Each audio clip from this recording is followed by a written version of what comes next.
Los presentes, el día de hoy, el Comité Permanente Académico presentará la ponencia de lupus eritematoso sistémico, el prototipo de la enfermedad autoinmune.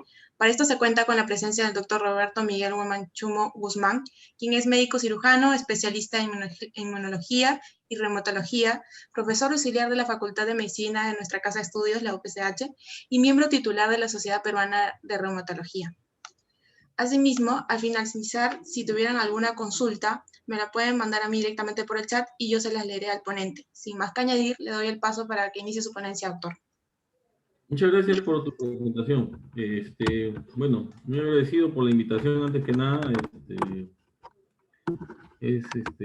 Bueno, estas circunstancias de pandemia que a todos los que estudiamos medicina, porque la medicina siempre se tiene que estudiar, nunca se termina de estudiar, nos está afectando, pues, ¿no? Verdaderamente.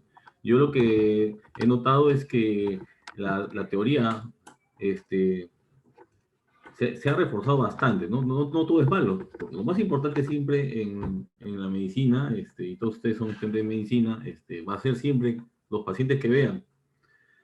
Pero esta pandemia yo creo que ha servido también para que se esté generando una cohorte de médicos con una formación, yo creo, teórica bien fuerte, ¿no? Porque justamente veo que la mayoría de ustedes están leyendo bastante y eso, bueno, si bien es cierto, como lo voy a repetir, no compensa, está fortaleciendo una parte que a veces por falta de tiempo, ¿no? Por cansancio, todos hemos pensado o hemos sentido que hemos podido leer más o estudiar más, ahora esta es la oportunidad, ¿no? Así que bueno, pues, ¿no? Yo, bueno, como les mencionaba, ahorita justo estamos en el curso de reumatología. Esta clase es una clase que yo normalmente no la dicto, la hace el doctor Calvo en el curso regular, por eso que, bueno,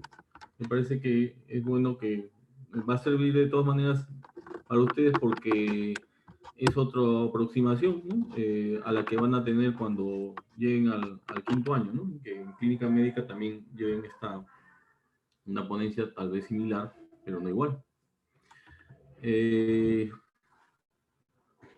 Para empezar, bueno, poniéndonos en autos, pues, ¿no? Les mencionaba, ¿no? El carácter de autoinmunidad, ¿no? Y también el de ser una enfermedad multisistémica, ¿no?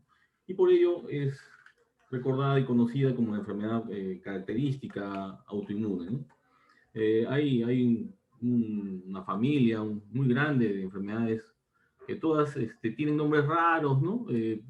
Algunos son epónimos, otras como esta enfermedad tiene un nombre que evoca a un animal, ¿no? Al lobo, pero que en realidad todas tienen lo mismo, es autoinmunidad, es este sistema inmune que tiene una disfuncional, ¿no? y que ataca al propio organismo y que se manifiesta de distintas maneras. La medicina, ¿no? La nosología lo que hace es encasillar estos en distintas enfermedades porque con eso se consigue dirigir hacia un manejo específico, ¿no? Y esa es la razón por la cual hay tantas enfermedades y un solo fenómeno que es la autoinmunidad, ¿no? En el caso específico del lupus, esta enfermedad, si bien es cierto, no es muy común, ¿no? Tampoco pertenece al grupo de las enfermedades raras, ¿no? La prevalencia, según el país en que se pueda ver o que se pueda manejar, va entre 1 a 10 por 100.000, ¿no? Es como la mayoría de enfermedades difusas del tejido conectivo, una enfermedad de predominancia en el sexo femenino, viéndose 9 mujeres por cada varón, ¿no? Esto relacionado también a la cuestión hormonal bastante porque su aparición es sobre todo en la edad reproductiva, ¿no? Y bueno, como les mencionaba, lo del carácter multisistémico, ¿no? Es la enfermedad autoinmune por autonomasia, ¿no?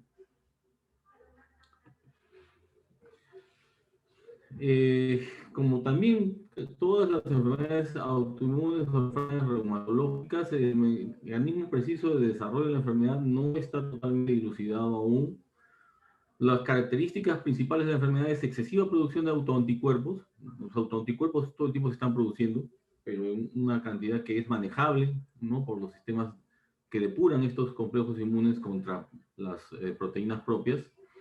Pero en este caso se da un exceso que sobrepasa esa capacidad, ¿no? Hay por ello también una formación de complejos inmunes autoanticuerpos con autoantígenos, ¿no? Y esa formación de complejos inmunes va a desencadenar toda una respuesta también, ¿no? Con formación de interleuquinas, metaloproteinasas, distintos mediadores de inflamación que van a devenir en un daño tisular, y esto va a manifestar según el tejido del que esté afectado, ¿no? La alteración básica es sobre la respuesta inmune de tipo innata, ¿no? Y hay una liberación y depuración anómala, como les decía, de citoquinas, ¿no? Con activación tanto de los linfocitos T y B. A nivel del núcleo, ¿no? Lo que se ve, hay un fenómeno de metilación en el ADN, y también, además del ADN, la estructura de las histonas, que son las proteínas, ¿no? Que forman o que le dan estructura a la cromatina, también está alterada, ¿no? En algunos casos, por ejemplo, el lupus inducido por drogas, se sabe que las drogas que producen este fenómeno pueden dar lugar a un lupus inducido por drogas, pero no siempre, o más en la mayoría de los casos, no hay una droga de por medio, sino que hay un factor externo que aún no está totalmente dilucidado, ¿no? Se plantea virus, se plantea una exposición a los rayos ultravioleta, y también se plantea alteraciones en la microbiota, ¿no? Tanto respiratoria como digestiva, ¿no? Definitivamente no toda persona que esté expuesta a este agente externo va a desarrollar la enfermedad. Hay también, ¿no? Definitivamente una base genética que está dada principalmente por el complejo mayor de histocompatibilidad. Ciertos tipos de complejos de HLA van a estar asociados al lupus, y también algún arreglo también relacionado al cromosoma X, ¿no? De ahí también la gran asociación al sexo femenino que tiene esta enfermedad, ¿no? Entonces todo esto va a devenir, como habíamos dicho, un quiebre de la tolerancia, de la autotolerancia inmune, ¿no? Las manifestaciones clínicas que se van a ver modificadas también por algunas cuestiones inherentes al individuo, ¿no? Por ejemplo, el aspecto racial, ¿no? La fundadora de nuestro servicio, profesora de Cayetano Heredia y también profesora de la Universidad de Alabama, por ejemplo, ha hecho un estudio que ha tenido muchas partes y que ha sido realizado en muchos años, ¿no? En los cuales justamente ha tratado de identificar las características relacionadas a la edad, a la raza y al estatus socioeconómico de los pacientes, ¿no? Estos estudios, ¿no? Como le digo, es un honor para la universidad que hayan sido conducidos con una profesora de nuestra facultad, la doctora Alarcón. Ha determinado, ¿no? Que la enfermedad es mucho más severa en la población negra, ¿no? Y menos severa en la población blanca. ¿En qué lugar estaríamos la mayoría de los peruanos? Porque estos estudios han sido hechos en Estados Unidos. ¿En qué lugar estaríamos los peruanos? En el intermedio, ¿no? Porque también se ha visto que el grupo hispano en Estados Unidos, que se puede extrapolar a los mestizos de Latinoamérica, están entre los dos. O sea, no es tan severo como en la población negra, pero tampoco es tan leve como se podría ver en los blancos, ¿no? Habíamos mencionado de que los varones suelen presentar la enfermedad muy rara vez, pero cuando la presentan es una enfermedad muy severa. Igual en la población pediátrica, tanto de niños como de niñas, ¿no? La enfermedad suele ser muy agresiva cuando ocurre, y cuando ocurre, como les digo, no es lo más frecuente, ¿no? Habíamos mencionado que los estratos socioeconómicos más deprimidos también hacen una enfermedad más grave. O sea, que acá en el hospital, por ejemplo, yo siempre veo pacientes mucho más graves en general, ¿no? Veo muchos pacientes más graves que lo que se podría ver, por ejemplo, en la clínica, ¿no? Eso es bien claro, es bien notorio. Con respecto, yendo ya de lleno a la clínica, ¿no? Es que es bien frondosa. ¿Por qué? Porque va a depender justamente del órgano blanco. En el lupus hay algunos órganos o sistemas orgánicos que son más frecuentemente afectados y esta sintomatología va a depender justamente de qué órgano o qué órganos van a estar afectados. Pero lo principal, o digamos lo primero que hay que entender es que siendo una enfermedad sistémica, los síntomas constitutivos, que son la disminución del apetito, la baja ponderal y la fatiga, van a estar casi siempre presentes cuando el paciente está con actividad de enfermedad. A esto, además, el malestar general y la fiebre son también síntomas que van a acompañar casi siempre a los pacientes con enfermedad activa. Pero si nos vamos a los sistemas que pueden verse afectados, ¿no? Entonces podemos decir que casi todos los órganos van a estar afectados, unos más que otros en frecuencia. Uno de esos órganos que más frecuentemente van a estar afectados va a ser la piel, ¿no? Y en la piel va a dar cuatro tipos de enfermedad. Un lupus cutáneo agudo, que va a estar dado justamente por lesiones que más son localizadas que generalizadas, y que acá en este grupo vamos a encontrar un marcador clásico de la enfermedad, que es el rash malar, ¿no? Las alas de mariposa que le llaman, y que identifican con mucha frecuencia a la enfermedad. También se pueden dar otras formas de eritema maculopapular, muchas veces acompañados de prurito en otras áreas de la piel, pero sobre todo en la zona expuestas a la luz vamos a encontrar este tipo de lesiones que usualmente no dejan secuela, no dejan cicatriz. Las lesiones subagudas se parecen mucho a estas agudas, pero tienen una evolución distinta. En lugar de ir a la defervescencia, lo que pasa es que evolucionan a lesiones papuloescamosas que demoran más en solucionarse, sobre todo cuando ya el paciente está en tratamiento, ¿no? Las formas crónicas clásicamente dejan siempre huella, dejan cicatriz, ¿no? Y ahí tenemos las lesiones tipo placa en el lupus discoide, lesiones profundas que van al estrato de tejido celular subcutáneo, que son las paniculitis, y también lesiones eritematosas, dolorosas, en las zonas distales, sobre todo en manos, en pies, que simulan que simulan un Raynaud. Después vamos a hablar de esto del Raynaud, en los miembros superiores, y que son, como les mencionaba, muy dolorosas. También son expresión del lupus cutáneo crónico, ¿no? Hay un lupus que llaman tumidus, que es también muy similar al lupus discoide, o sea, en placas, pero que normalmente es en una sola localización, ¿no? Entonces se le da esa distinción cuando no está diseminado, sino solamente en una sola localización. Todas estas lesiones son consideradas específicas porque se ven, ¿no?, característicamente en el lupus, pero en el lupus también pueden haber expresiones cutáneas que no son características, pero que también las vamos a poder ver. Mencionaba el Raynaud. El Raynaud es justamente la aparición de un fenómeno vasovascular en las zonas distales, ¿no?, que se caracteriza por la aparición de una palidez súbita en esta región, seguido de una cianosis, y terminando en una situación de eritema, sobre todo, como le digo, en las manos y pies.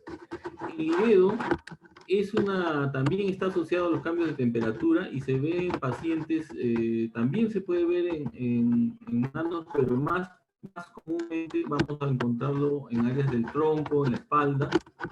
Se ve como una lesión, vamos a ver ahorita una imagen, se ve como una lesión con áreas de cianosis y áreas de palidez, ¿no?, que forman como una especie de red, ¿no? Eso lo vamos a mirar. Y las telangiectasias, que son muy comunes en distintas enfermedades, las podemos ver también en enfermedades hepáticas, ¿no?, que son una especie de arañitas muy pequeñitas vasculares, ¿no?, que son expresión de daño vascular en la zona, ¿no? Aparecen cuando hay algún tipo de daño vascular. Acá tenemos justamente el famoso rash malar, que es la marca, ¿no? La marca de la enfermedad. Las asociaciones de pacientes con lupus siempre se relacionan o tienen como símbolo la mariposa, justamente por esta forma, ¿no?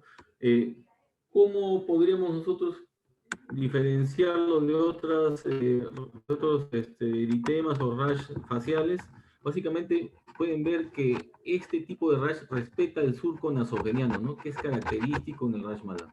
Por ejemplo, una lesión que se puede parecer es la que da la acné rosácea, por ejemplo, ¿no? La acné rosácea también pueden tener así un aspecto similar, pero normalmente no respeta este surco nasogeniano, es una buena manera de poder diferenciar entre uno y otro.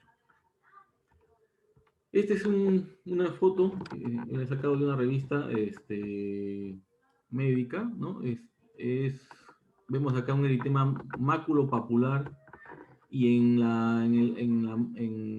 el brazo que está a la derecha de ustedes, o sea, en el brazo izquierdo, vemos que hay unas zonas descamativas, ¿no? Este es lo característico justamente en el subagudo, ¿no? Que deja una lesión de este tipo con tendencia a descamar luego de aparición de las pápulas.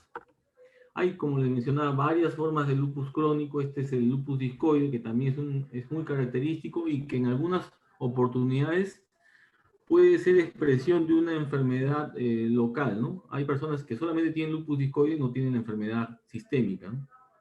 Este diagnóstico se hace de manera anatomopatológica, ¿no? Y se encuentra pues este lupus discoide a veces en pacientes que ni siquiera tienen los marcadores inmunológicos que también vamos a ver más adelante, ¿no? Otra característica del lupus crónico es a nivel del cuero cabelludo, ¿no? En esta zona, cuando solamente hay caída de cabello, esto puede ser debido a un cuadro agudo, pero cuando ya la alopecia deja cicatriz, estamos ante un cuadro crónico, ¿no? La expresión del lupus crónico. En estas zonas cicatrizales, lamentablemente ya nunca más va a crecer cabello. Esa es una consecuencia muy seria, sobre todo ten en cuenta de que esta enfermedad ataca principalmente a las mujeres. Las palmas lúpicas era lo que les mencionaba con respecto a los sabañones, ¿no? Ustedes ven, mientras más distal, más severas las lesiones, son lesiones eritematosas, dolorosas, ¿no? Usualmente aparecen luego de un cambio brusco de temperatura y demoran pues en resolver, ¿no? Una vez que aparecen. A diferencia del Raynaud, que es evanescente, ¿no? El Raynaud puede tener un aspecto similar, pero va a ir y venir la aparición de estas lesiones. Este es el liveo reticular, como ven, ¿no? Se forma una especie de red cianótica, ¿no? A nivel de la piel. También es expresión de lesión cutánea, ¿no? A nivel de la vasculatura, ¿no? Se asocia mucho a vasculitis y se asocia también a una enfermedad que casi siempre, bueno, no casi siempre, sino que está muy relacionada al lupus, que es el síndrome antifosfolípido, que es un estado de hipercoagulabilidad, ¿no? También de causa autoinmune y que se asocia bastante al lupus, aunque también puede dar de manera primaria. Las úlceras orales es un hallazgo que siempre vamos a tener vamos a tener con mucha frecuencia en los pacientes con lupus, pero es un hallazgo que proviene del examen clínico. Muchas veces el paciente ni siquiera está consciente de la existencia de estas, salvo que esté observando pues la boca, porque no duelen, no la siente. Sin embargo, son verdaderas soluciones de continuidad en el epitelio oral, sobre todo el paladar duro, ¿no? Con fondo eritematoso, y que sorprendentemente no producen dolor. También pueden haber lesiones tipo aftas, que en este caso sí son dolorosas, y el paciente las va a reportar, pero no son típicas. Lo típico es, a nivel de mucosas, estas úlceras orales, ¿no? Características en el lupus. En el aparato locomotor, bueno, el lupus es una enfermedad reumática, por lo tanto, vamos a tener artritis. Es una artritis que no es tan espectacular ni tan severa como ocurriría en una artritis reumatoide, por lo general no es erosiva y por lo tanto las deformidades que produce no son tan severas, en el sentido de que si uno ve una deformidad producida por lupus, esta deformidad va a poder ser reducida si, por ejemplo, hacemos que el paciente ponga, en el caso de la mano en una superficie dura, todas las deformidades se van a reducir, ¿no? Esto es conocido como artropatía de Yakut, ¿no? A la artropatía no erosiva, a la artropatía que no produce destrucción a nivel de los huesos, sino solamente deformidad, se le llama artropatía de Yakut, ¿no? Esto fue descrito en otra enfermedad reumática, en la fiebre reumática, pero también se ve en el lupus, ¿no? Ahora fiebre reumática casi no hay, entonces prácticamente la única enfermedad que se ve en el lupus. A veces los pacientes tienen un cuadro muscular que se parece mucho a otra enfermedad reumática que es la dermatomiositis, ¿no? Sin embargo, no suele ser tan severa como las miopatías primarias, ¿no? Como mencionaba el ejemplo, la dermatomiositis, ¿no? El sistema hematológico también está muy frecuentemente afectado y vamos a tener afectación de las 3 series hematológicas, ¿no? Estos pacientes van a poder cursar con anemia. La mayoría de las veces va a ser por enfermedad crónica. ¿Cómo vamos a detectar una anemia por enfermedad crónica? Básicamente cuando el paciente no tenga una anemia severa y esta usualmente es de tipo normocítica y normocrónica, ¿no? Pero también pueden haber anemias ferropénicas. ¿Cuándo vamos a tener anemias ferropénicas? Cuando haya pérdida, ¿no? No detectadas, ¿no? Muchas veces pacientes que tienen sangrados digestivos van a ser cuadros de anemia ferropénica y sobre todo pacientes que van a tener compromiso pulmonar, a veces con cuadros muy severos que pueden comprometer la vida, pueden producir también una anemia ferropénica.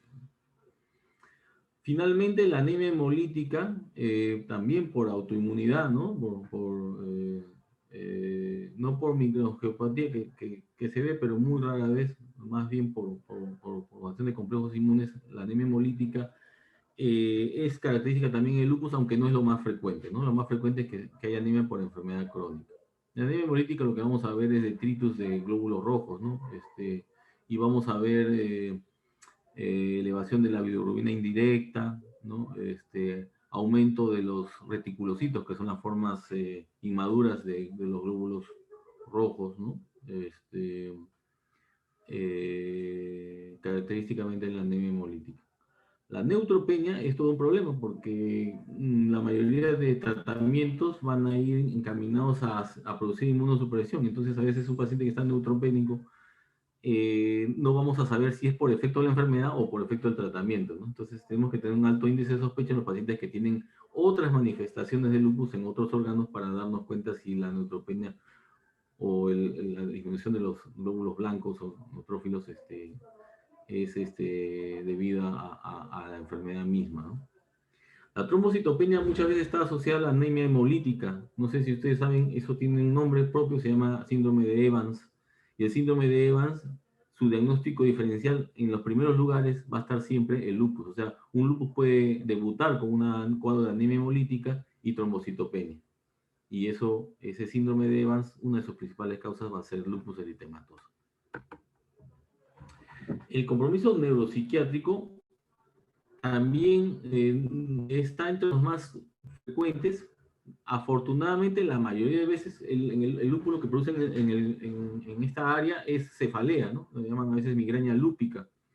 Es muy común en los pacientes que cursen con esto, pero no es lo más característico. Lo más característico, aunque no tan frecuente, son los cuadros psiquiátricos, psicóticos, y también los cuadros convulsivos, ¿no?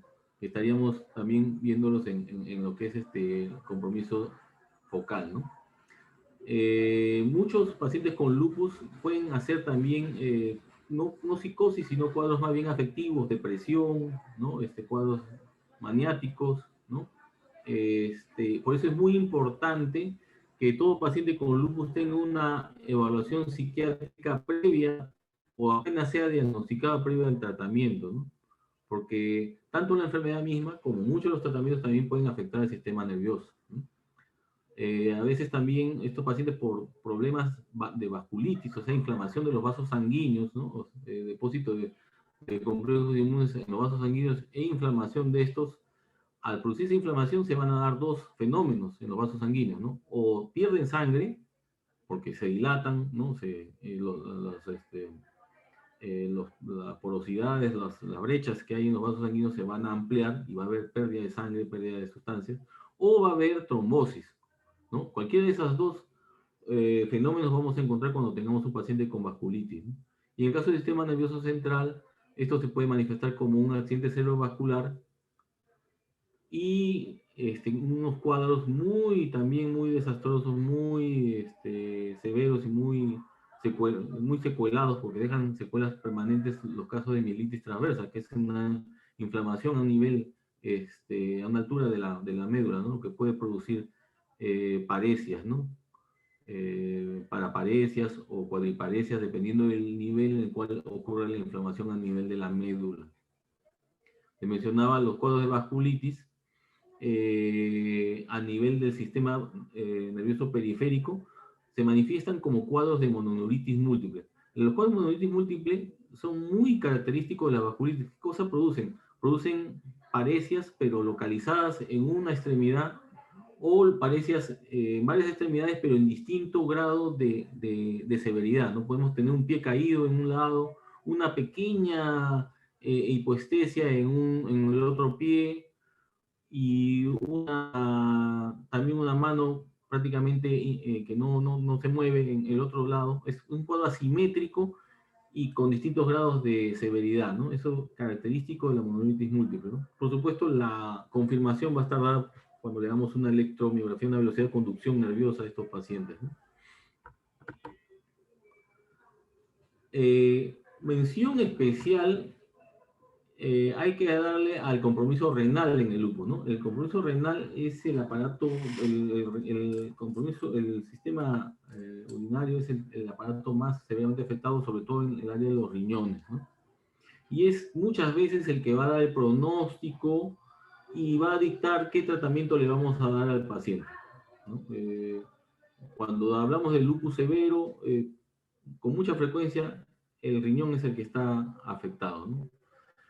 Muchas veces, sobre todo cuando hay manifestaciones clínicas importantes, la biopsia renal va a ser de gran utilidad, no tanto para diagnosticar o para confirmar el diagnóstico del paciente, sino para ver, sobre todo, qué grado de compromiso tiene, qué pronóstico tiene ese riñón y qué terapia, bueno, se va a instalar. Muchos de estos tratamientos que vamos a ver al final de la charla son particularmente agresivos, ¿no? Y también producen mucha morbilidad, producen mucha enfermedad también el tratamiento, ¿no? Entonces, tenemos que estar bien seguros del grado de recuperabilidad, por ejemplo, ¿no? De un paciente. Por eso la biopsia nos va a dar bastante información sobre el grado de actividad y el grado de cronicidad, ¿no? Y eso nos va a decir cuál va a ser el tratamiento más apropiado para nuestro paciente.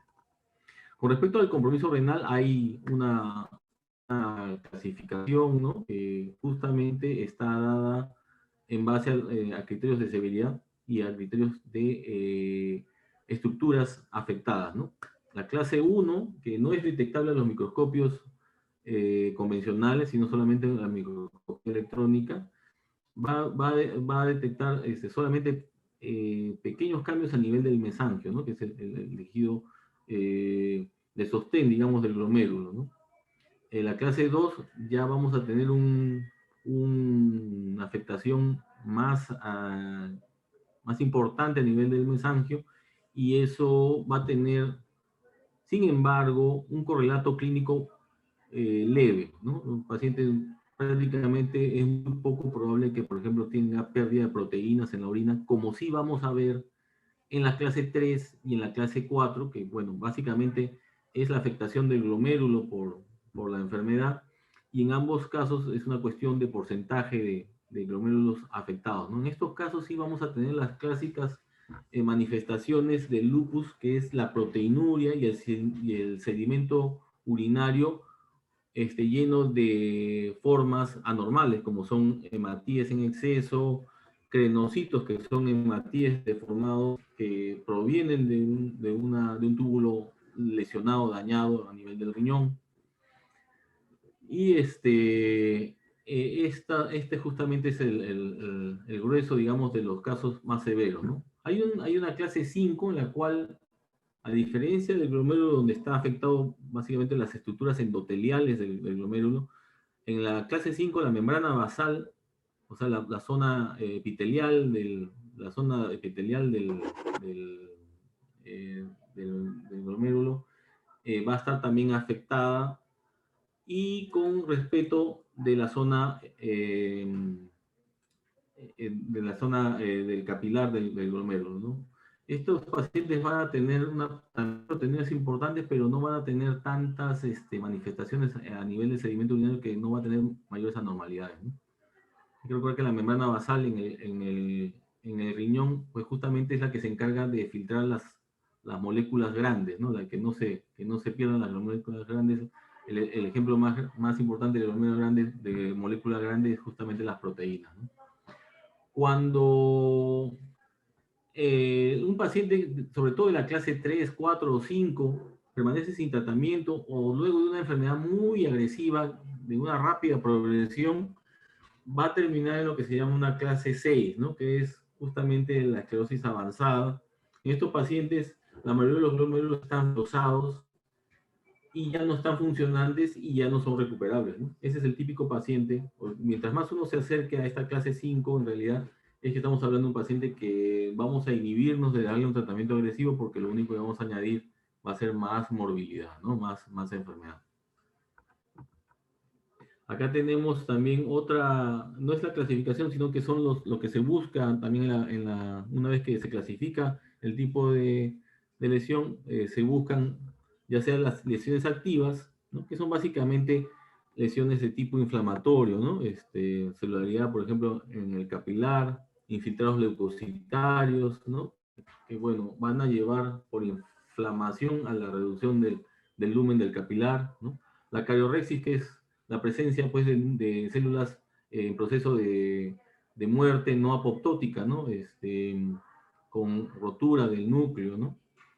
Y también necrosis de los vasos sanguíneos, ¿no? Que lleva el nombre de necrosis fibrinoide, ¿no? Las crecencias celulares es, es el tejido que está adyacente a la cápsula de Bowman, que empieza a llenarse de celularidad, lo que produce un efecto de ahogamiento en las células endoteliales del glomérulo, ¿no? Cuando está llena de células aún, es una enfermedad aguda, ¿no? Todas células de tipo inflamatorio. Pero esas células en algún momento producen fibrosis. Cuando ya esas células desaparecen y solamente queda fibrosis, estamos hablando de las medias lunas o crecencias fibrosas, y ese es un signo de mal pronóstico también de enfermedad crónica y terminal, ¿no? A nivel del riñón.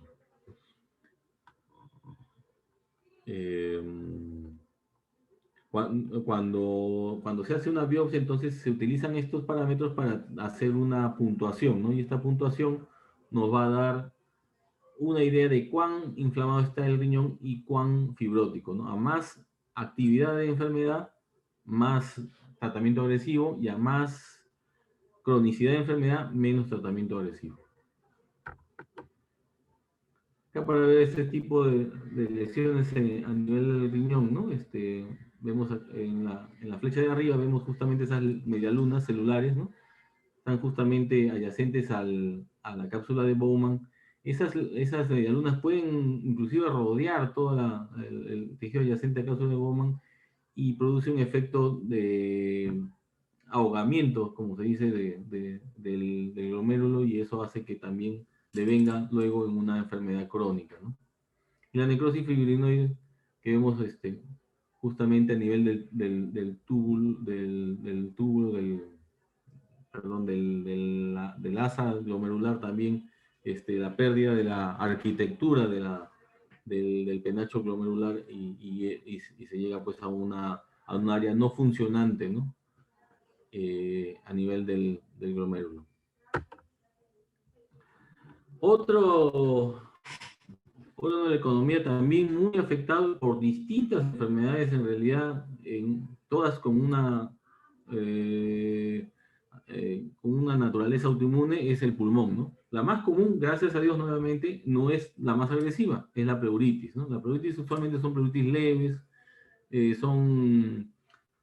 produce un derrame pleural muy leve, muy discreto, que no compromete la función respiratoria. De vez en cuando pueden ocurrir derrames masivos y van a requerir también tratamientos muy agresivos. Pero por lo general, un paciente con pleuritis va a acceder muy fácilmente a los tratamientos más simples del lupus. A diferencia de la neumonitis aguda, en la cual se produce una inflamación muy severa en el epitelio respiratorio, ¿no? Y esto da un infiltrado intersticial, ¿no? Que ha sido descrito como un vidrio esmerilado. En realidad el vidrio esmerilado es ese vidrio que es pavonado, ¿no? Que deja pasar la luz, pero no se ven las formas. Parece que alguien, ¿no? Al ver la placa de esos pacientes, veía ese aspecto, ¿no? Que es un aspecto intermedio entre totalmente blanco y totalmente oscuro, le llaman vidrio esmerilado. La neumonitis crónica es la consecuencia de un paciente que pasa mucho tiempo con neumonitis sin control, va a devenir nuevamente en fibrosis. En el lupus, cuando una lesión es aguda, es manejable. Cuando llega a fibrosis, estamos viendo la secuela, ya no va a haber respuesta, ¿no? Cuando el epitelio respiratorio no es el que está enfermo, sino nuevamente los capilares, los capilares del pulmón, ¿no es cierto?, donde se hace el intercambio gaseoso, vamos a hablar de hemorragia alveolar. Estos cuadros de hemorragia alveolar, cabría esperar por el sentido común de que estos pacientes tengan pues cuadros hemotísicos, o sea, que tengan eliminación de sangre por la boca, ¿no? Expectoren sangre. Muchas veces eso no se va a dar, y la única manera que nos vamos a dar cuenta es un paciente con sintomatología respiratoria que se empieza a anemizar de una manera rápida, ¿no? Vamos a tener un día una hemoglobina en 12 y al día siguiente está en 8, por ejemplo, y al día siguiente en 6, ¿no? Y no hay un sangrado evidente. Muy típico de los pacientes con hemorragia alveolar. Les mencionaba que muchos de los pacientes con lupus hacen otra enfermedad subrogada, ¿no? Una enfermedad que es secundaria al lupus, que es el síndrome antifosfolípido, y que también en algunas personas puede ser la única enfermedad.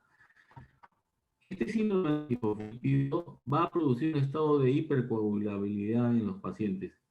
Y además también, tratándose sobre todo de mujeres en edad fértil, estas mujeres van a tener bastante asociación con pérdida de fetitos en el tercer trimestre de la gestación, ¿no?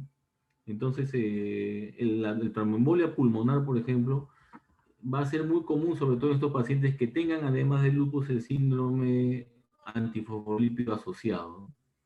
Y si el daño a nivel de los vasos sanguíneos, ya sea por trombosis, que puede haber tenido el paciente previamente, o también por cuadros neumónicos que hayan producido fibrosis y hayan endurecido el pulmón, vamos a tener lo que se llama hipertensión pulmonar, ¿no? Los pacientes van a tener problemas respiratorios serios, irreversibles, progresivos, ¿no?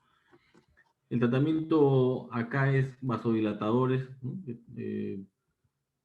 Pero la enfermedad también es una enfermedad irreversible ya cuando el paciente tiene hipertensión pulmonar. Hay una enfermedad que es también característica del lupus, en inglés, se lo pongo ahí porque todo el mundo le dice Shingling-Lang porque así se llama en inglés, ¿no? El término pulmones encogidos no se usa mucho. Los pulmones se ven empequeñecidos a nivel de las placas de tórax que le tomamos a los pacientes, y esto básicamente es debido a una paresia en los diafragmas, ¿no? El diafragma, el músculo estriado del diafragma, pierde fuerza y el pulmón aparece encogido, ¿no? Como le llama el nombre cuando lo vemos en las placas. Esto tiene un correlato en la disminución de la capacidad vital de los pacientes, ¿no? Y también, por supuesto, altera la vida diaria de los pacientes porque van a tener cierto grado de disnea, sobre todo a esfuerzos mayores, ¿no? Acá tenemos también algunos ejemplos. La mayoría de veces los derrames pleurales van a ser bilaterales, como vemos en la figura de arriba, ¿no? En este caso es un derrame pleural moderado a severo, no es lo usual, pero de vez en cuando vemos esto. Y una minoría de casos también pueden ser unilaterales. Cuando son unilaterales hay que sospechar que no vaya a haber otra enfermedad que produzca también derrame pleural. En nuestro medio, TBC, ¿no? Imagínense tratar un derrame pleural como lupus cuando es por TBC, es todo lo contrario, ¿no? Porque a un paciente con derrame pleural por lupus le vamos a dar inmunosupresores, y a un paciente con TBC vamos a tener que darle un anti-TB, ¿no? Si damos un inmunosupresor a un paciente con TB, vamos a producir podemos producir un desastre, ¿no? Entonces hay que estar bien seguros de la etiología. Estos pacientes con enfermedades autoinmunes y con tratamientos inmunosupresores, muchas veces cuando se descompensan van a tener actividad de enfermedad, pero también muchas veces van a tener infecciones sobreagregadas. Lo malo es que a veces es un poco difícil distinguir una de otra porque ambos son cuadros inflamatorios, tanto infecciosos como cuadros de autoinmunidad son inflamatorios y a veces la distinción es difícil. Para hacerla más difícil, les mencionaba que algunos pacientes estos cuando están graves van a hacer actividad de enfermedad, otros van a hacer infección, pero hay un tercer grupo, los que tienen las dos cosas, ¿no? En esos casos va a haber que manejar en simultáneo ambos problemas. Este es la fibrosis pulmonar. Usualmente los cuadros de fibrosis pulmonar siempre empiezan o se ven con mayor claridad o son más severos al comienzo en las zonas bajas de los pulmones, ¿no? Las bases. Y eso va ascendiendo, digamos, ¿no? Conforme, si es un cuadro agudo, la alveolitis fibrosante que se llama, es manejable, ¿no? Pero cuando ya llega al estadio que podemos ver en la segunda imagen, que es la base del pulmón, en la cual se ve ese clásico panal de abeja con que se conoce, eso ya es tejido fibrótico nuevamente, ¿no? Eso es lo que se busca o se espera no llegar o tener lo menos posible, porque esa es una parte de la enfermedad que no va a ser recuperable.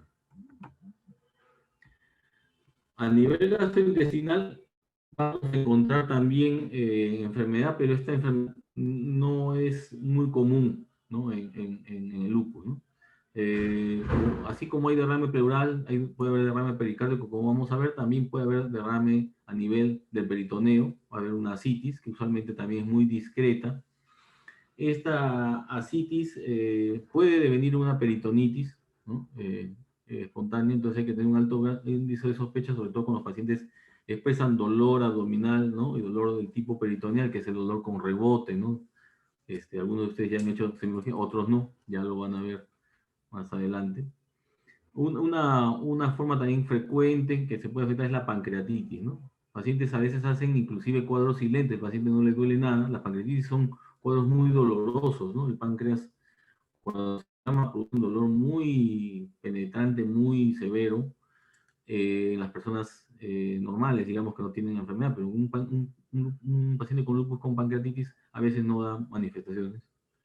La vasculitis mesentérica sí es un cuadro tremendamente doloroso. Muchas veces se confunde con un cuadro de peritonitis o un cuadro que requiere atención quirúrgica urgente, ¿no? Es un dolor muy severo. Imagínense, en este caso de la vasculitis, lo que pasa es una disminución en el riego sanguíneo del mesenterio con la consiguiente isquemia a nivel del intestino. Eso produce un dolor abdominal muy severo. Las imágenes son las que nos van a dar la pauta, porque estos pacientes usualmente cursan con asas intestinales muy edematosas, y ahí es que nos vamos a dar cuenta que el paciente probablemente tenga una vasculitis en un cuadro agudo por una perforación o por una peritonitis, ¿no? El sistema nervioso también afecta a la inervación visceral, ¿no? Por ejemplo, en ciertos órganos, como por ejemplo el esófago, vamos a tener este fenómeno, y los pacientes van a tener reflujo, van a tener problemas en el peristaltismo, en el esófago, y van a tener retención de los alimentos a nivel del esófago. Esto va a condicionar una esofagitis. Hay una enfermedad también perteneciente al grupo de las enfermedades reumáticas, son las enfermedades inflamatorias intestinales. Y en el lupus también puede haber una enfermedad inflamatoria intestinal secundaria, ¿no? Básicamente también, ¿no? Por formación de complejos inmunes a nivel del epitelio intestinal, ¿no? Le mencionaba los cuadros trombóticos secundarios al llamado síndrome antifosfolípido que se ve en lupus. El síndrome de Budd-Chiari es una enfermedad que se caracteriza por la trombosis de las venas suprahepáticas, ¿no? Y esto va a producir también un compromiso hepático con alteración de las enzimas hepáticas bueno, va a ser dado justamente por este síndrome antifosfolípido, ¿no? La hepatitis, o sea, la inflamación de la célula del hepatocito o el ataque al hepatocito por parte de los complejos, la formación de complejos inmunes contra el hepatocito en el lupus es una entidad rara, pero no imposible de encontrar. Vamos a ver hepatitis autoinmune, sí, pero no como parte del lupus, sino como una enfermedad aparte, ¿no? Esto es otra enfermedad autoinmune que hay que sospechar, sobre todo en pacientes con cuadros de hepatitis y que no haya una causa infecciosa, ¿no? Pero que en el contexto de un lupus haya una hepatitis autoinmune es raro.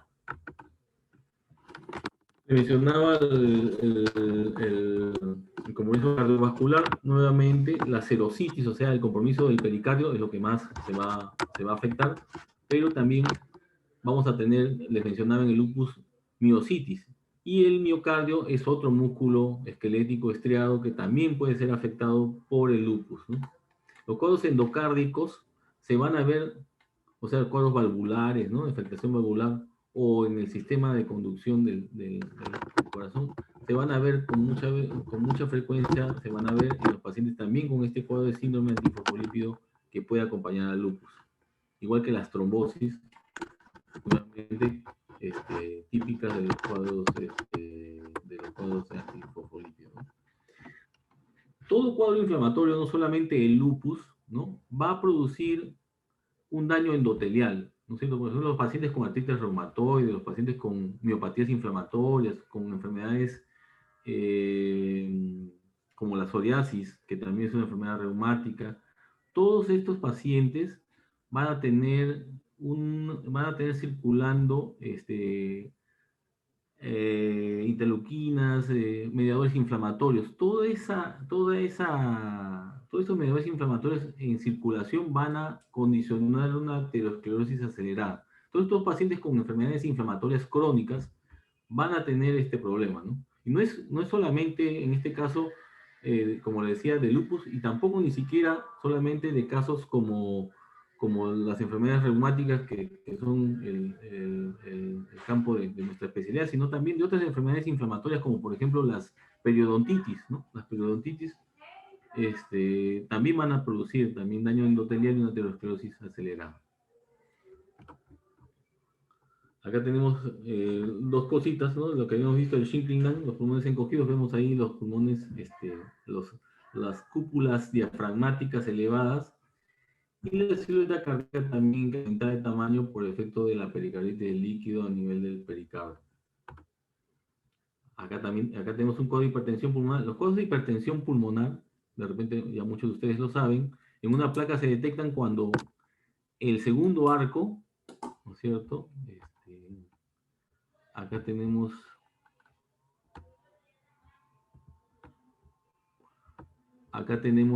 el primer arco que es la aorta. Este es el segundo arco, es los vasos pulmonares. Vemos que está prominente, ¿no? Estos vasos pulmonares están prominentes. Esto es un signo de hipertensión pulmonar, ¿no? Y también en el electrocardiograma vemos, ¿no? Algunos de ustedes también ya han hecho electrocardiografía. Deben saber que, por ejemplo, esta es la onda P, ¿no es cierto? Que parece una onda T, porque está tan grandota. Esto se ve en los cuadros de hipertensión pulmonar, ¿no? O sea, lo que llaman una P pulmonar, ¿no? Acá tenemos lo que les mencionaba, la hemorragia alveolar, ¿no? Vamos a ver así como infiltrados tipo parenquimales, ¿no? Medio algodonosos, ¿no? Si esto lo asociamos a una caída en la cantidad en el hematocrito, en la hemoglobina, esto prácticamente tenemos un diagnóstico cantado de hemorragia alveolar. La confirmación tendría que ser detectando macrófagos cargados de hemosiderina, ya sea en el aspirado broncoalveolar o en el aspirado de contenido gástrico, podemos encontrar macrófagos cargados de hemosiderina, también nos da una idea de que ha sangrado el sistema respiratorio. Y en este caso una pericarditis mucho más severa que la que vimos en antes. Este paciente debe tener seguramente también compromiso hemodinámico, o sea, el corazón ya no va a bombear de manera apropiada y va a ser una insuficiencia cardíaca debido a que no, la cantidad de líquido está impidiendo una adecuada contractibilidad de la bomba cardíaca, ¿no? Lo que respecta al laboratorio, tenemos que mencionar que la naturaleza multisistémica de la enfermedad nos debe siempre tener un alto índice de sospecha acerca de los órganos que pueden estar afectados. Por lo tanto, nosotros vamos a ver un paciente primero que vamos a sospechar lupus y luego vamos a tener un paciente en el cual vamos a sospechar qué órganos podrían estar afectados y de acuerdo a eso vamos a hacer nuestro plan diagnóstico, o sea, nuestro plan de exámenes que vamos a solicitar. Pero en la mayoría de los casos, estos son los básicos, ¿no? Digamos que todo paciente con lupus debe tener no una, sino varias veces controles, digamos, seriados de estos parámetros que nos van a ayudar a saber cómo va nuestro paciente, ¿no? El hemograma, lógicamente hemos visto todas las formas en que se puede alterar por esta enfermedad. Los restantes de fase aguda son marcadores de inflamación. No sé si ustedes, bueno, algunos de ustedes ya están familiarizados, está la velocidad de sedimentación, la proteína C reactiva, ¿no? La ferritina, ¿no? Se pueden usar para diagnóstico al comienzo de saber qué tan inflamado está nuestro paciente, pero también nos va a servir de seguimiento cuando lo estemos tratando. Si van cayendo estos marcadores inflamatorios o reactantes de fase aguda, vamos a ir dando cuenta también que de repente nuestra enfermedad también está cediendo, ¿no?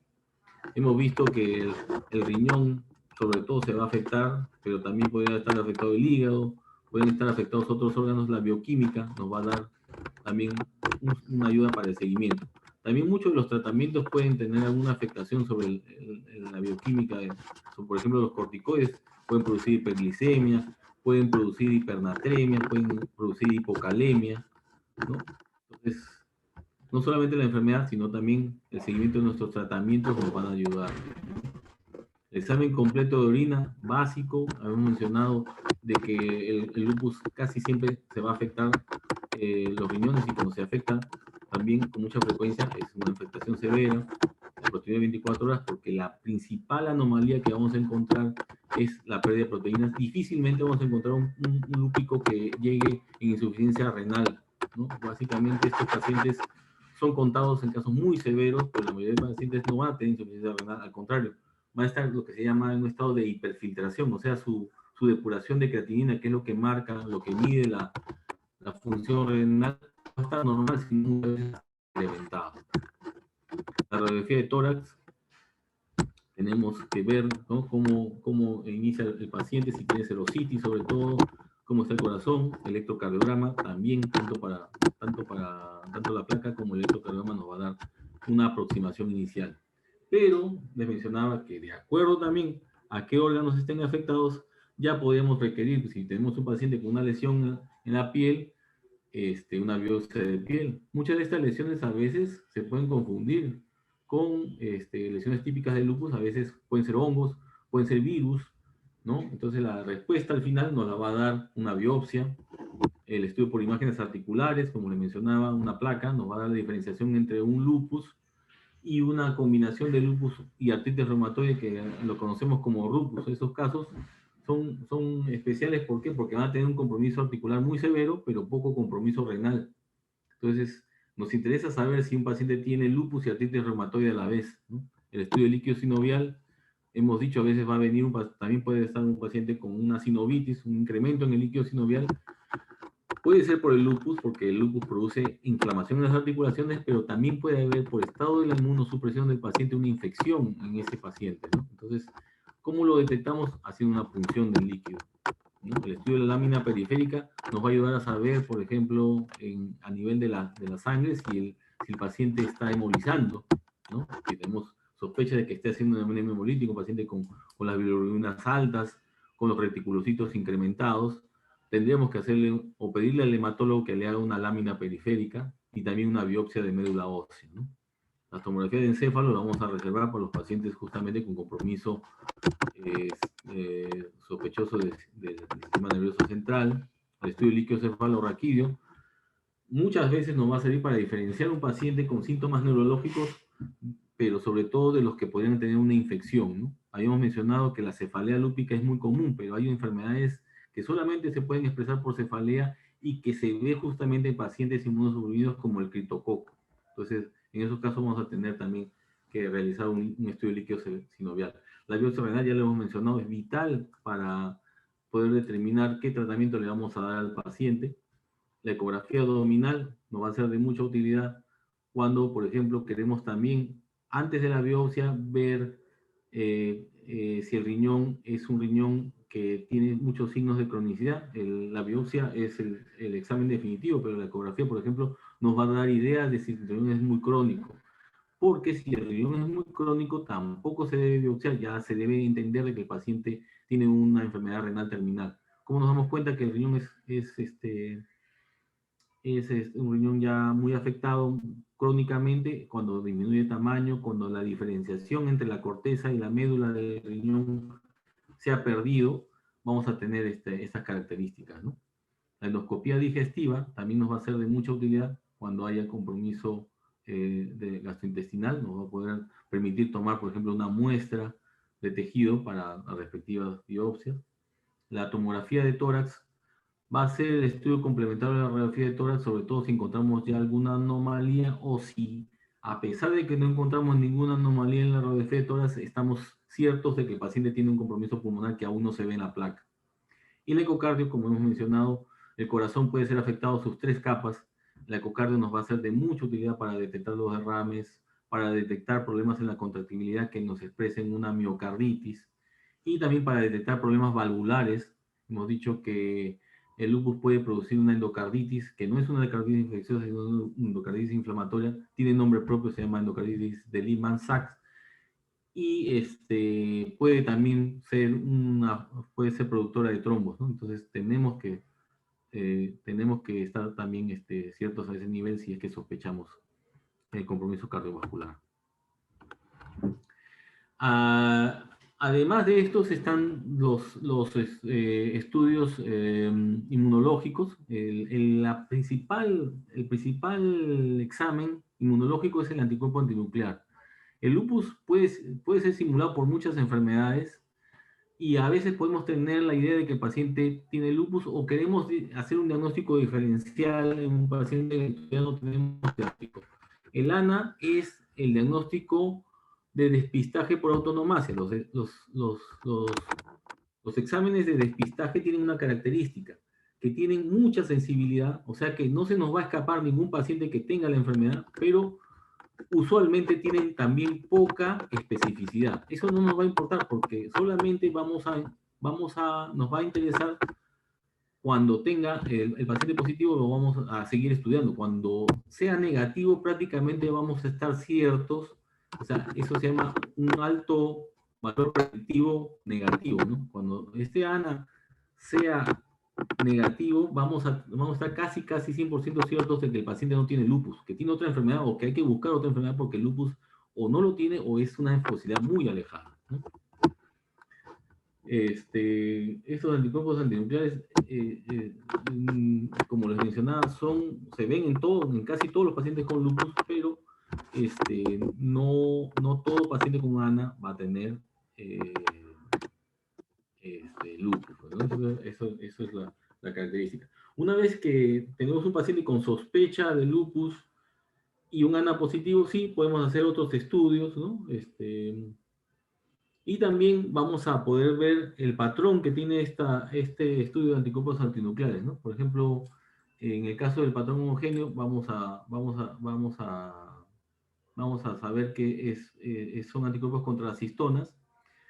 En muchas ocasiones el lupus inducido por drogas va a tener esta característica, ¿no? Pero también el lupus sistémico también va a tener esta característica de homogéneo.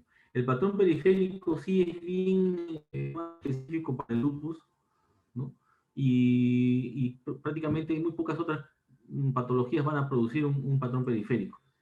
Y el patrón granular, hay una distinción también entre si el patrón granular en la inmunofluorescencia indirecta es un granular fino, porque si es un granular fino vamos a estar pensando en un anti-SM que también es muy específico para el lupus, y el anti-RNP que se ve en lupus, pero también se puede ver en una enfermedad que se parece al lupus, pero que no es lupus, que se llama enfermedad mixta del tejido conectivo. Cuando este patrón es granular grueso, va a estar relacionado al anti-RO y el anti-LA, que es otro también anticuerpo importante en estos cuadros de autoinmunidad, pero que se asocia, además del lupus, se asocia a una enfermedad que se llama Sjögren. O sea, el Sjögren es una enfermedad autoinmune que afecta sobre todo las glándulas exocrinas, sobre todo las glándulas lacrimales y glándulas salivales. Y también RO y anti-LA en un paciente con lupus,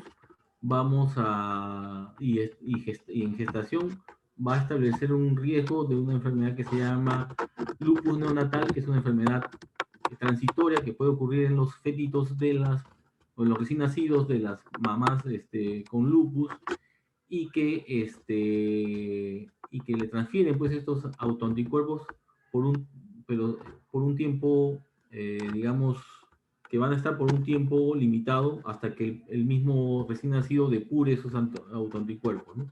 La enfermedad sería totalmente transitoria si no fuera porque en algunos niñitos puede producir un daño permanente en el sistema de conducción articular, produciendo bloqueos, ¿no? que van a durar para siempre si es que no se les trata oportunamente a estos niños con lupus neonatal. Acá nuevamente para hacer un resumen de todas las... Fíjese la tremenda positividad que tiene el ANA en el lupus, o sea, prácticamente no hay ningún lupus que no tenga el ANA positivo, son casos muy raros, ¿no? Pero también hay otras enfermedades que con mucha frecuencia van a tener ANA positivo. Pues nuevamente, ante la sospecha del lupus, un ANA negativo es lo que nos va a ayudar, un ANA positivo nos va a obligar a seguir ampliando el estudio, a buscar criterios clínicos para estar ciertos de la existencia de la enfermedad. Le mencionaba lo del lupus inducido por drogas, que también, ¿no? Es una forma de lupus que va a ser transitorio. Una vez que se encuentre la causa, ¿no? de la enfermedad, vamos a suspender esa droga y el lupus va a desaparecer, ¿no? Les mencionaba, y en las diapositivas anteriores también, la existencia de otros anticuerpos que se estudian. El anti-DNA es al revés que el ANA. Es totalmente específico. Si uno tiene un anti-DNA nativo, el anti-DNA de doble cadena, sobre todo, prácticamente 100% de que tenga lupus este paciente, ¿no? Más bien, la ausencia del anti-DNA, al ser poco sensible, no nos descarta que el paciente tenga lupus eritematoso. El anti-SM es otro anticuerpo también muy específico. Tener anti-SM casi nos garantiza que el paciente va a tener lupus, pero también poco sensible, o sea, la inexistencia no nos descarta. Había mencionado lo correspondiente al anti-RO y al anti-LA. Y también se hace estudio del complemento, que ustedes saben, pues también es parte del sistema inmune, ¿no? Estas moléculas también tienen un papel en la respuesta inflamatoria, ¿no? Todas estas están implicadas en facilitar la fagocitosis, ¿no? Y en el caso de los pacientes con lupus, como está activada la autoinmunidad, se encuentran consumidos. O sea, cuando los midamos van a estar disminuidos en cantidad. Eso es muy típico, muy característico del lupus. E inclusive los pacientes que no tienen lupus, pero que tienen deficiencia de complementos, van a hacer cuadros muy similares al lupus, ¿no? En reumatología ustedes van a ver que siempre nosotros nos manejamos con lo que se llaman criterios de clasificación. Eso es algo que tenemos que insistir, son criterios de clasificación, no son criterios de diagnóstico. Lo que pasa es que muchas veces estos criterios de clasificación coinciden con un diagnóstico positivo y cierto de una enfermedad, en este caso del lupus, ¿no? Este es el más reciente criterio de clasificación para el lupus, que no tiene ni 2 años, ¿no? de hecho, se hace un puntaje teniendo como base un paciente que tiene un anticuerpo antinuclear positivo, ¿no? Si tienes un anticuerpo antinuclear positivo, corre estos criterios, y si en la sumatoria de estos criterios hacemos 10 puntos, teniendo por lo menos uno de estos criterios clínicos, que dice dominios clínicos positivos, tenemos ya un paciente que va a ser clasificable como lupus y que de acuerdo al criterio clínico también va a tener el diagnóstico de lupus, ¿no? Clasificable se refiere más que nada a los estudios, ¿no? Pero estos criterios en realidad tienen muy buen rendimiento para el diagnóstico, ¿no? Ustedes pueden ver, acá vemos características clínicas muy típicas del lupus, ¿no? La alopecia, las úlceras orales, ¿no? Las lesiones cutáneas, ¿no? Las lesiones articulares, ¿no? Que están muy altamente, con un alto puntaje, los cuadros convulsivos y de psicosis, que son, como les decía, no son tan frecuentes, pero son típicos en el lupus, ¿no? El criterio hematológico y sobre todo el criterio renal, fíjense, una enfermedad lúpica del tipo 3 o 4, o sea, con una biopsia de por medio y un anticuerpo antinuclear, ya nos pasamos, inclusive, ¿no? ¿Cómo se llama? De criterios suficientes para diagnosticar, ¿no? Ahí hemos visto también los laboratorios que hemos mencionado, el C3-C4, el C3-C4, el anti-NA y el anti-SM, como muy específicos, ¿no? El antifosfolípido tiene también sus propios marcadores, que en esta exposición no los he puesto, que son una anticardiolipina, tanto IgG como IgM, la beta-2 glicoproteína IgG como IgM, que también dan una alta sospecha, pero necesitamos, por supuesto, de la existencia de un cuadro trombótico o de una pérdida fetal recurrente en el tercer trimestre, si se tratase de una exgestante o una gestante, ¿no? También hay criterios para hacer el seguimiento de los pacientes, ¿no? Entonces, acá tenemos también una serie de características clínicas que se les asigna un puntaje. Si conseguimos 6 puntos, imagínense, de 105 posibles en este puntaje, ya tenemos un paciente con un lupus severo. O sea que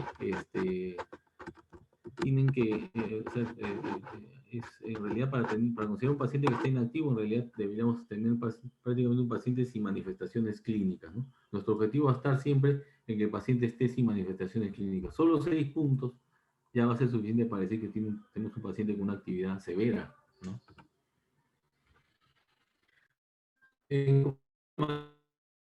Disculpar que me he extendido un poquito, pero se trata de una enfermedad un poquito amplia. Los corticoides son los que, digamos, pues ya vamos a terminar, son el estándar del manejo inicial, ¿no? ¿Cuál es la característica de los corticoides? Que actúan rápido, ¿no? Los demás medicamentos que podemos dar van a demorar en actuar, en cambio los corticoides actúan muy rápido. ¿Y cuánto de corticoides se le va a dar a los pacientes? Va a depender de cuán severamente enfermos estén. Entonces hay 3 graduaciones: los leves, que reciben menos de 10 miligramos al día de prednisona o de dosis equivalente de cualquier otro corticoide; los moderados, que están alrededor del medio miligramo por kilo por día de corticoides a dosis equivalente de prednisona; y los muy severos, o los severos, que van a recibir 1 miligramo por kilo por día de prednisona o una dosis equivalente de corticoides. Hay casos en los cuales la vida del paciente puede estar en riesgo, en peligro, como por ejemplo una hemorragia alveolar, una glomerulonefritis muy progresiva, muy agresiva. En esos casos vamos a optar por una macrodosis, una megadosis de corticoides, se llaman pulsos de metilprednisolona, que van de 500 a 1000 miligramos de metilprednisolona, porque se trata de una droga parenteral, y que se da por 3 días, ¿no? Eso con el fin de apagar, con el objetivo de apagar la enfermedad rápidamente y poder a partir de ahí empezar un tratamiento que sostenga esa disminución en la actividad de la enfermedad. Otra droga que casi todos los lúpicos la van a usar, salvo que hagan reacciones adversas, ¿no? Va a ser los antimaláricos, ¿no? Los antimaláricos son medicinas que se usan para la malaria, pero que han demostrado también una alta efectividad en estabilizar la autoinmunidad en los pacientes con lupus, ¿no? El más usado es la hidroxicloroquina. En otros sitios, en el Perú también se usa la quinacrina. el principal problema con esta droga es que algunas personas muy contadas pueden producirles retinopatía, por lo cual siempre es recomendable que el paciente sea visto primero antes de iniciar por un oftalmólogo y que se le haga un seguimiento anual, ¿no? A estos pacientes. Se le haga un fondo de ojo para corroborar que no haya ningún daño, ¿no? Recientemente la Asociación Oftalmológica Americana ha recomendado que la dosis máxima deba ser de 5 miligramos por kilo por día, ¿no? En estos pacientes. Lo cual quiere decir que la dosis con una tableta diaria, que es de 400 miligramos, solamente va a ser recibida por las personas con 80 o más kilos, ¿no? Las que tienen menos de 80 kilos vamos a tener que corregirle la dosis para que encaje con estos 5 miligramos por kilo por día. En el caso de los casos severos, ya usamos sustancias verdaderamente inmunosupresoras, ¿no? La principal, la que tradicionalmente se ha usado es la ciclofosfamida, que es una quimioterapia perteneciente al grupo de las mostazas nitrogenadas. Ha sido muy efectiva, sobre todo para los cuadros severos, como les menciono. El problema que ha tenido siempre es los efectos colaterales, ¿no? Dados por toxicidad hematológica, puede producir leucopenias muy severas, porque hay que hacer un seguimiento importante a estos pacientes cuando están tratados con esto en lo que es el hemograma. En las mujeres, hemos dicho que la mayoría de pacientes son mujeres en edad fértil, va a producir infertilidad, sobre todo en un uso prolongado. Y la más grave de todas y más común de las graves es la cistitis hemorrágica, ¿no? Que produce un cuadro inflamatorio en la vejiga que muchas veces puede devenir inclusive en una neoplasia vesical, ¿no? Debido a todo esto, se ha encontrado un medicamento que tiene una efectividad muy similar en los distintos órganos, sobre todo a nivel renal, que es el mofetil fenolato, también a nivel pulmonar. A nivel neurológico, casi está corroborándose también que tiene una muy buena acción, pero eso es lo último, digamos, que está siendo evaluado, porque falta por completar la evidencia. La dosis es la que sale ahí, 2 a 3 gramos al día. También podemos usar otros inmunosupresores que no son tan fuertes, ¿no? Como por ejemplo la satioprina. Y también el metotrexate, que muchas veces que es la droga principal en la artritis reumatoide, en el lupus también tiene un lugar, sobre todo cuando hay compromiso articular o cuando queremos dejar un tratamiento de mantenimiento luego que ya se ha conseguido que el lupus remita, ¿no? Otros tratamientos que también se usan y también con menos frecuencia, pero también se usan, es el tacrolimus y la ciclosporina, ¿no? Recientemente, en las enfermedades reumáticas ha venido el uso de la terapia biológica. La terapia biológica suele ser mucho más efectiva, suele ser mucho más rápida, pero el problema que tiene son dos. Uno, nuevamente, ¿no? El grado de inmunosupresión que puede llegar a producir en el paciente y los costos que son verdaderamente muy altos, prácticamente inaccesibles para alguien que no tenga un sistema de aseguramiento, ¿no? Que le pueda cubrir esto, ¿no? El belimumab es hasta el momento la única droga que ha sido aprobada para uso oficialmente en el lupus eritematoso, ¿no? Hasta hace unos meses se usaba en las formas moderadas, leves, pero ya ha sido aprobado también su uso en las formas graves, ¿no? Esto hace 2 meses, es reciente. Para las formas graves, la terapia biológica que se ha venido usando ya hace muchos años, hace más de 10 años, es el rituximab. Es otro también un inhibidor de los CD20, ¿no? Que están justamente las células B incriminadas en la producción de anticuerpos.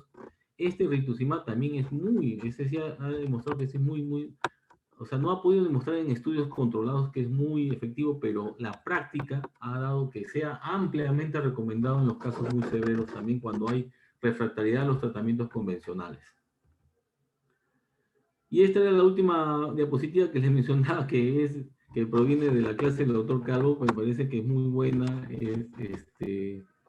Estas son las instancias en las cuales todo clínico debería sospechar el lupus, ¿no? Que hemos descartado que hay infección, un cuadro parecido a la artritis reumatoide, pero que hemos descartado también que sea artritis reumatoide. Cualquier cuadro que afecte no solamente un órgano, sino varios órganos, el doctor Calvo también, el creador de esta diapositiva, decía que la mayoría de enfermos se comporta como un auto al que hay que estar mirando el velocímetro y con eso basta y sobra. El lupus no es un auto, es como un avión, que hay que ver varios marcadores, hay que ver, ¿no? Hay que ver cómo está el pulmón, el riñón, todos a la vez y todos hay que irlos manejando igual. Pero tenemos un paciente con distintos órganos afectados, el lupus es una posibilidad. Cuando vemos el rash malar, no vemos un paciente que no sabemos bien qué cosa es, pero detectamos que tiene el rash, ese rash tan característico también, ¿no? El lupus discoide sí es una lesión que de repente se puede confundir con otras lesiones, no hay una característica, salvo que le hagamos una biopsia, pero si a la biopsia sale el lupus discoide, pues qué duda cabe que vamos a tener que descartar que tenga lupus, ¿no? Pacientes con derrames pleurales que no tengan una causa conocida, pacientes con compromiso renal, mujeres jóvenes con compromiso renal, sin una... tenemos que descartar, además de todo lo que se tiene que buscar como enfermedades renales, el lupus, ¿no?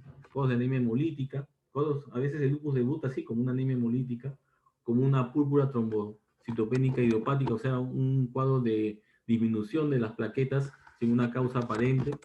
Y el síndrome de Evans, que como les había mencionado, es la combinación de la anemia hemolítica con la púrpura, con la plaquetopenia, ¿no? De causa inmune. Pacientes, sobre todo, que inician convulsiones o psicosis también sin una causa aparente o que se ha encontrado alguna otra cosa que nos oriente a pensar que puede tener un cuadro autoinmune, ¿no? Y muchas veces los internistas o los demás médicos también recurren al reumatólogo cuando es un paciente de su especialidad, pero que no han podido determinar la causa. Hay que pensar en una condición autoinmune, ¿no? Y por ende en el lupus como una causa posible. Creo que esa es la última diapositiva. Y bueno, nuevamente pidiéndole disculpas por lo que me he extendido, pero en realidad poder aglutinar una enfermedad tan grande, tan compleja y que afecta a tantos órganos es un poquito complicado. No sé si hay alguna pregunta. Sí, doctor. Muy interesante toda la ponencia. Preguntas, no sé si tengo algunas acá. A ver. A ver, ¿cuáles son las pruebas de laboratorio que más ayudan al diagnóstico del ES? Bueno, sí, pues, como les mencionaba, yo creo que la que más ayuda es el anticuerpo antinuclear. ¿Por qué? Porque no porque te va a ayudar cuando salga positivo, sino porque te va a ayudar cuando salga negativo, justamente, ¿no? Nos va a servir para descarte. Pero una vez que tenemos el ANA positivo, ¿no? Muchas veces va a ser suficiente, porque vamos a tener detrás ya una clínica, un paciente con una nefritis y con compromiso articular y compromiso cutáneo, que muy frecuentemente vamos a encontrar eso, y un ANA positivo, ya prácticamente tenemos el diagnóstico cantado de lupus. Pero en algunos casos nos podría faltar una confirmación. Entonces, para eso tenemos las otras pruebas, que en caso tengamos un poquito de suerte, porque no siempre todos los pacientes con lupus van a ser positivos, pero si tenemos un paciente con un anti-DNA positivo, le mencionaba, esa prueba es muy específica. Prácticamente el anti-DNA nativo es el anti-DNA de doble cadena, porque también hay un anti-DNA de simple cadena que ese sí no es específico, sino el de doble cadena. Ese va a ser prácticamente, nos va a cantar el diagnóstico. Hay otro también, nuevamente, poco sensible, pero muy específico, que es el anti-SM. Si nos sale un anti-SM, también vamos a tener un diagnóstico casi cantado. El complemento, ¿no? Estas moléculas que también se consumen en los cuadros de autoinmunidad, el C3 y el C4, se hacen normalmente estudios y también muy característico de cuadros de lupus, ¿no? Muy raro que un paciente tenga complemento bajo en medio de un cuadro inflamatorio, ¿no? Normalmente, por ejemplo, cuando uno tiene una infección, el complemento se va a incrementar, pero en el lupus se consume. Y eso va a ser la diferenciación muchas veces entre actividad y, por ejemplo, actividad de enfermedad y, por ejemplo, una infección que esté intercurriendo en un lúpico. También no solamente nos va a servir para el diagnóstico, sino también nos va a servir para diferenciar si el paciente está con el lupus activo o está con una infección adentro, ¿no? Sí, doctor. La otra pregunta es, ¿qué tan frecuente es encontrar pacientes con lupus que tengan tiroiditis autoinmunitaria?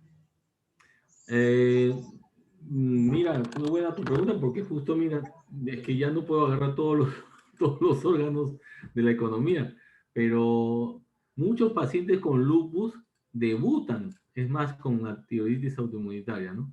O sea, vamos a tener un paciente con un Hashimoto que no es un Hashimoto, sino es un lupus, ¿no? Entonces, una mujer joven que tenga alguna otra característica adicional, yo creo que es bien prudente, una anemia no explicada, una lesión dérmica que no le encontramos explicación, o que empieza a tener cuadros dolorosos articulares, ¿no? O el examen de orina no es del todo normal, definitivamente debe ir acompañado, aparte de la hormona tiroidea, de los anticuerpos antitiroideos, un anticuerpo antinuclear también para que nos descarte, ¿no? Si es que sale negativo, y si sale positivo, continuar estudiándolo, ¿no?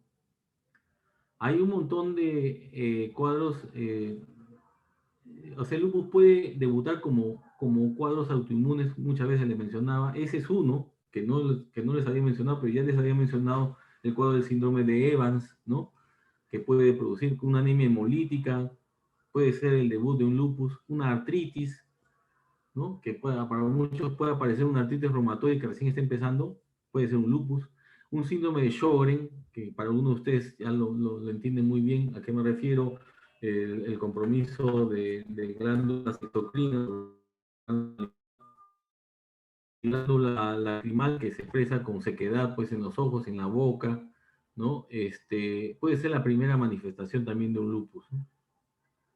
Les cuento, por ejemplo, un paciente que es uno de mis primeros pacientes, que lo veo hace como 20 años, ¿no? Él debutó así como un Sjögren, es un hombre, es un varón con Sjögren, ¿no? O sea, prácticamente, y que en algún momento empieza con cuadro respiratorio, ¿no? Fibrosis pulmonar, que también se ve en Sjögren, pero que ya, bueno, me hizo también pedirle también pruebas para identificar y tenía lupus, ¿no? Este paciente, verdaderamente, como todo varón con lupus, ha hecho manifestaciones muy severas, ha hecho trombosis arterial, de la cual felizmente ha salido bien librado, y también ha hecho nefritis lúpica severa, que no respondió a ciclofosfamida, y como les mencionaba acá, tuvimos que usar este famoso rituximab, ¿no? Que sin tener mucha evidencia formal, se usa bastante en los pacientes con enfermedad grave, ¿no?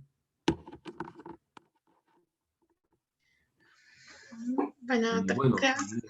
entonces, digamos que no es, para contestar, porque la pregunta era qué tan frecuente, no es lo más frecuente, pero debemos tener, que el hecho que no sea frecuente, debemos tener de todas maneras un alto índice de sospecha, buscar otras características clínicas en un paciente con tiroiditis, ¿no? Porque puede ser también por un lupus, sin que sea eso una de las manifestaciones más frecuentes.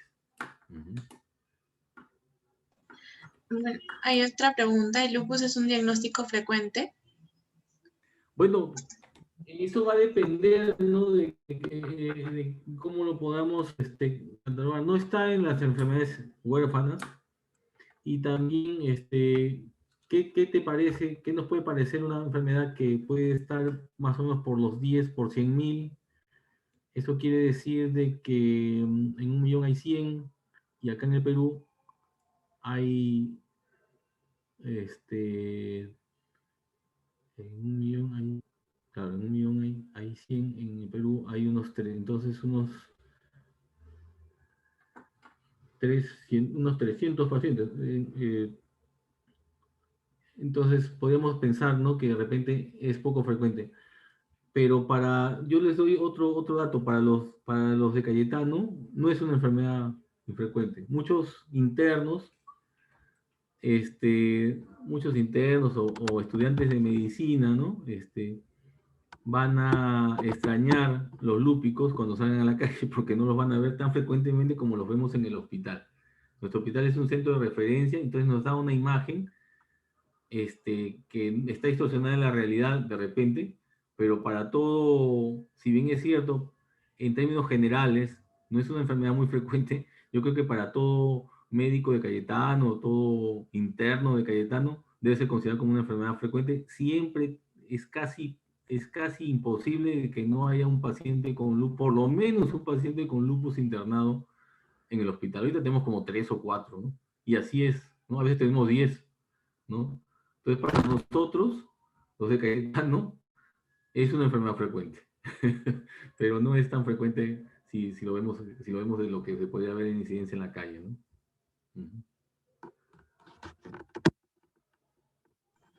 Ya. Doctor, creo que esas serían todas las preguntas. A nombre del Comité Permanente Académico, le agradecemos a usted, doctor Roberto Miguel Guamanchumo Guzmán, por habernos brindado una ponencia de gran envergadura para nosotros, los estudiantes. Por otro lado, a los participantes se le otorga mediante el chat el link de inscripción para que puedan recibir la certificación por parte del comité. Muchas gracias por su asistencia y por su interés de seguir adquiriendo nuevos conocimientos a todos. No, yo les doy las gracias a ustedes porque yo aprendo también mucho con esto. O sea, uno siempre, por más que haya visto tantos pacientes con lupus, siempre tiene que dar una revisada para qué cosas nuevas o qué cosa apropiada también para un auditorio tan heterogéneo, ¿no? Ojalá que todos hayan podido aprovechar lo que haya que aprovechar. En todo caso, que les sirva de introducción para la medicina interna, porque esta es una enfermedad que es un resumen de la medicina interna. O sea, por todas partes vas a encontrar manifestaciones. Ustedes mismos me han encontrado una manifestación que yo no había mencionado y seguro que hay muchas más, pero obviamente se trata de una enfermedad para la cual hay libros, ¿no? En los cuales tenemos que verlo como una introducción esto, ¿no? Muchas gracias por su atención. Hasta luego.